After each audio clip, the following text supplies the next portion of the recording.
పిత పుత్ర పవిత్రాత్మ నామమున ఆమేన్. ఈరోజు మే 13వ తారీఖు.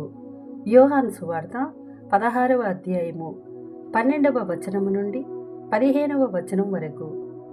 నేను మీకు అనేక విషయములు చెప్పవలసి ఉన్నది, కానీ ఇప్పుడు మీరు వానిని భరింపలేరు. ఆయన అనగా సత్యస్వరూపియగు ఆత్మ వచ్చినప్పుడు మిమ్ములను సంపూర్ణ సత్యమునకు నడిపించును. ఆయన తనంతట తాను ఏమీయూ బోధింపక తాను వినిన దానినే బోధించును.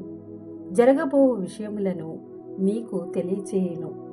ఆయన నన్ను మహిమపరుచును. ఏలయనా ఆయన నాకున్న దానిని, నా నుండి గైకొనిన దానిని మీకు తెలియచేయునని చెప్పి తిని. తండ్రికి ఉన్నదంతయు నాది, అందుచేత నా నుండి గైకొని మీకు తెలియచేయును అని చెప్పి తిని. ఇది ప్రభుని వాక్కు. సర్వేశ్వరునికి వందనములు.